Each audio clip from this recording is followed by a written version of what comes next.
क्या ये acne scars आपका कॉन्फिडेंस तोड़ चुके हैं और आप इनका परमानेंट ट्रीटमेंट चाह रहे हैं? तो ये वीडियो आपके लिए है।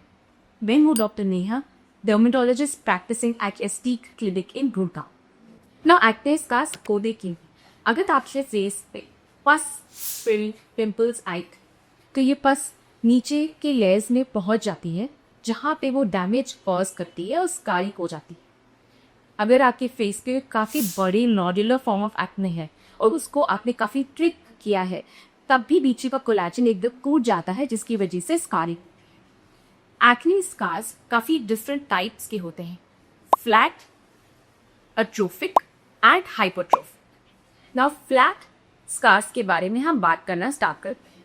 फ्लैट स्कार्स या तो ब्राउन और रेड कलर के होते हैं। ब्राउन स्कार्स के लिए हम घर में काफ़ी depigmenting creams like glycolic acid, hydroquinone, kojic acid use कर सकते हैं और सुबह प्रोटेक्शन के लिए सनस्क्रीन और मॉइस्चराइजर ऐड कर सकते हैं। रेड मार्क्स के लिए पाइमेट्रोलिमस क्रीम काफ़ी अच्छा रिजल्ट देती है। ब्राउन फ्लैट मार्क्स के लिए in-clinic treatments like chemical peels and Q-switch NDR lasers are also very effective. Chemical peels ऊपर की डेड लेयर को एक्सफोलिएट करती है, तो आपकी स्किन का टेक्सचर बेटर होता है और ब्राउन मार्क्स काफ़ी फेड हो जाते हैं। Q switch NDR laser melanin tree pigment को ब्रेक करके इन कलर्स को फेड करता है। अब हम बात करेंगे अट्रोफिक स्कार्स की। अट्रोफिक स्कार्स 3 टाइप के होते हैं, icepick scars, box scars and rolling scars. Now let's talk about icepick scars. Icepick scars काफ़ी डीप और वी शेप्ड स्कार्स होते हैं। इनमें लेजर्स इफेक्टिव नहीं होते हैं। इनके लिए हम टीसीए क्रॉस करते हैं, जो बेसिकली एक केमिकल पील है जो हम इन आइसपिक स्कार्स पे लगाती है। लगाने के बाद आगे वाइट लेयर फॉर्म होती है और वो कुछ दिनों में स्कैब होके छट जाती है। ये आइसपिक स्कार्स को काफ़ी फ्लैट कर दे। आइसपिक स्कार्स के लिए टीसीए क्रॉस के कम से कम 2 से 3 सेशंस लग सकते हैं। जब आप ये टीसीए क्रॉस करवा रहे हैं तो घर में प्रिकॉशंस क्या लेनी है? सनस्क्रीन एंड मॉइस्चराइजर, और स्कैब को अपने आप हाथ से नहीं छीलना है। नेक्स्ट हम बात करेंगे box scars and rolling scars की। बॉक्स स्कार्स एक डिप्रेस स्कार्स होते हैं जिनकी बहुत ही शार्प एजेस होती हैं। रोलिंग स्कार्स की काफ़ी एजेस एकदम स्किन से ऐसे मर्ज करती हुई आपको दिखती हैं। इन दोनों के लिए 2 तरह के ट्रीटमेंट्स हैं जो काफ़ी इफेक्टिव हैं। वो है lasers which are ablative and non ablative. Ablative में fractional CO2 laser and non ablative में radio frequency microneedling. Fractional CO2 laser is the gold standard of acne scar treatment. ये कैसे एक्ट करता है? ये माइक्रोथर्मल जोन्स क्रिएट करता है आपके फेस पे। स्मॉल आपको ब्लैक डॉट्स दिखती हैं इंजरी की, एंड ये ब्लैक डॉट्स 7 to 10 डेज में अपने आप झड़ के चली जाती हैं। इससे आपकी बॉडी नया कोलेजन स्टिमुलेट करती है, आपका स्किन टेक्सचर एकदम स्मूथ हो जाता है। अट्रोफिक स्कार्स की जो डेप्थ है वो कम हो जाती है। यूजुअली इसमें 4 to 8 सेशंस लग सकते हैं depending on the severity and the depth of your scars.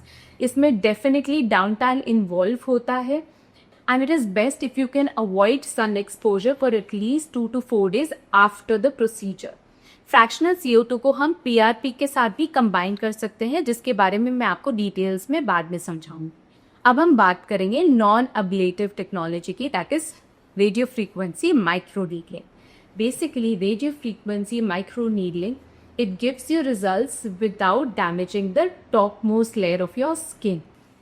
Radio frequency microneedling में जो डिवाइस की माइक्रो नीडल्स होती हैं वो आपके यौनस लेयर कर जाती हैं, वो ओल्ड कोलाजन को ब्रेक करती हैं and your body compensates by producing new collagen. साथ के साथ रेडियो फ्रीक्वेंसी एनर्जी भी MNRF में डिलीवर होती है, वो भी बॉडी के कोलाजन प्रोडक्शन को इन्हांस करती है। जब भी आप MNRF चूज कर रहे हो तो ध्यान रखिए कि वो इंसुलेटेड और फ्रैक्शनेटेड होना चाहिए।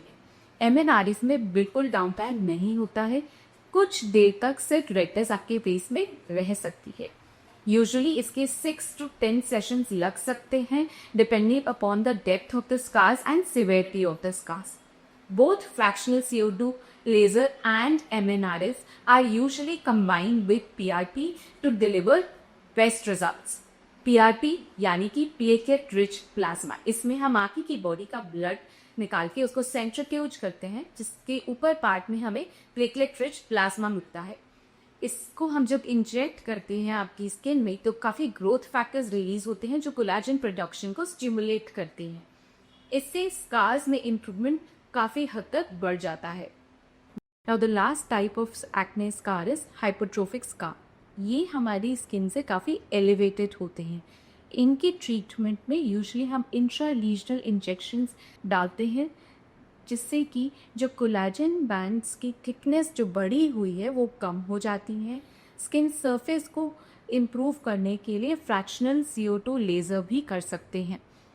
ध्यान रखिए कि एक्ने स्कार्स का जो ट्रीटमेंट है वो वन टाइम प्रोसीजर नहीं है, इनमें काफ़ी सिटिंग्स की ज़रूरत होती है। So it's important to have some patience when you are coming to your dermatologist for acne scar treatment. अगर आपको इमीडिएट इम्प्रूवमेंट चाहिए अपने एक्ने स्कार्स में, then you can also try dermal fillers, जो हम हाइलुरोनिक एसिड इंजेक्शंस होते हैं जो हम स्कार के नीचे लगाते हैं। बट डर्मल फिलर्स हमें परमानेंट रिजल्ट नहीं देते हैं। All the other treatments like CO2 fractional laser, subcision, radio frequency microneedling, they all give permanent results.